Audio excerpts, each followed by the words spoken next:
Pinagmamalaki ng Sheila's Fried Chicken na napakasarap, napaka-juicy, napakalilang na one whole fried chicken na may dalawang kasamang rice. Kung dumugin to, grabe. As in, pinipila to dito dahil sa sobrang mura ng fried chicken nila. Sa tapat lang siya ng Quiapo Church. Lakad lang kayo ng konti. Ito na yung fried chicken natin Sheila. So meron pa rin silang dragon fruit, pantulak, juices and shakes. Tapos may siomay din sila. Sir, tanong lang, nakakailang fried chicken kayong buo sa buong maghapon? Minsan po, pag araw ng Biyernes, Sabado, Linggo, nakaka 700 plus po kayong manok. So ayan guys, tatapos lang natin mag-vlog kay Chris Angel, yung kilalang nagtitinda ng kaldereta. Papasok naman tayo dito ngayon sa may malapit sa simbahan ng Quiapo. Punta tayo doon kay Sheila's Fried Chicken, yung kilalang nagtitinda ng dragon fruit na sikat sa Quiapo, na nagtitinda guys na ngayon ng fried chicken na one whole for as low as 170 pesos. May dalawa ng kasamang rice na ang laki ng fried chicken na buo. Sobrang mura lang ng fried chicken guys, hindi ko nga alam kung kumikita pa to dahil ang laki ng fried chicken na tinitinda niya. Tapos 170 pesos lang, mayroon ng kasamang dalawang fried rice. Punta natin, tanungin natin kung talaga bang 170 pesos yun, masarap ba? O kung nagbago naman yung presyo nila. Pakita ko sa inyo kung gaano dumugin to, gaano pilahan, gaano mag-abang yung tao sa fried chicken nila na one whole. So ito guys, oh. Ayan ang senaryo dito araw-araw. Ang daming nag-aabang ng fried chicken nila. Ito yung presyo niya, 170 ang one whole. Ang one half is 85 na may kasama ng 2 rice. Sa one half naman ay isang rice. Tapos dito naman sa one whole fried chicken nila na XL, 90 pesos. Tapos pag half is 95 with one rice.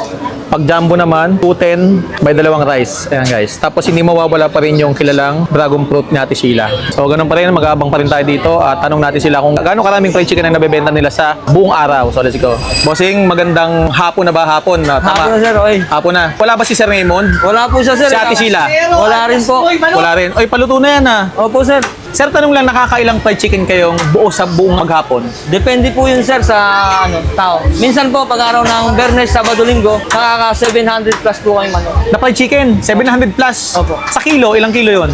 Hindi ko po matanda. Tonelada na yata yun. Tonelada na. Kasi nagpaparating kami ng maramihan din sir. Bukod sa fried chicken, ano pa yung mga tinitinda nyo dito? Meron po kami siomay sir, then Slurpee, dragon fruit juice sir, then melon. Siyempre yung dragon fruit, kilalang kilala yan. Diyan nakilala si Ate Sheila. Diyan po kami nakilala sir.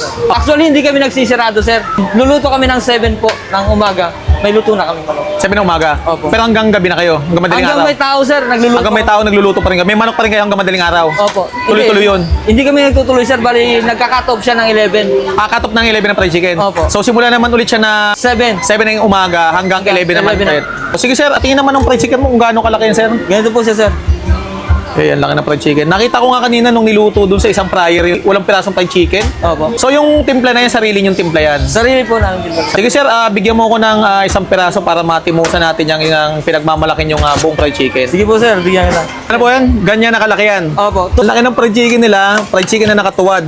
210 po yan sir, malaki kasi jumbo siya. Jumbo. Opo. Okay, so pero may 170 pa rin naman. Meron po. O sige sir, tikman ko muna to sir ha. Sige boss. So guys, eto na, finally matitikman na natin yung napapanood natin sa social media na one whole fried chicken na may dalawang kasamang rice. Ayan. Yung manok naman, one whole fried chicken to, pinakat ko na kasi sobrang laki. Tignan mo yung itsura ng chicken nila. Akala mo yung bang lutong restaurant? May nakita nga ako nito na pares ito sa restaurant pero hindi ko napapangalanan.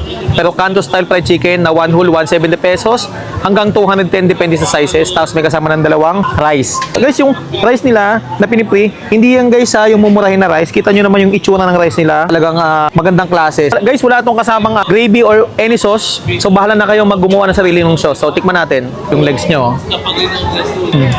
Lambot. Ang sarap ng lasa. Guys, ito, homemade to. Hindi to yung franchise. Timpla mismo to ni Kuya Raymond, yung asawa ni Ate Sheila. Masarap yung fried chicken nila kahit walang sauce. Crispy, juicy. Mainitang.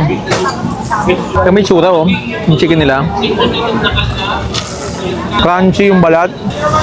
Hindi biro yung lasa nito. Kumaga lumalaban doon sa mga fried chicken na nasa restaurant. Pero ito, Kanto style fried chicken lang pero pumapares na yung lasa sa pang restaurant. Crunchy, juicy, malasa. Grabe yung balat nito. Kumakain ka ba ng puwet?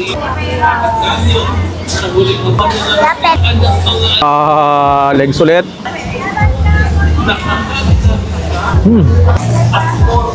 Ang sarap ng fried chicken guys. Ayokong sabihin na sobrang sarap. Gusto ko kayo mismo ang makasubok. Matikman ng fried chicken ni Ate Sheila dito. Tapat lang ng Quiapo Church. Guys, promise, yung 170 pesos mo hanggang 200, busog ka na. Meron ka pang maraming kanin na ganito, dalawang takal ng rice, sulit yung pera mo dito. Kaya kung gusto nyo matikman, pag nandito kayo sa may Quiapo Church, huwag nyo kakaligtaan na tikman yung fried chicken nila. Pero wala silang dining dito guys ha. Pwede naman kumain dito sa harap pero tayo lang kayo.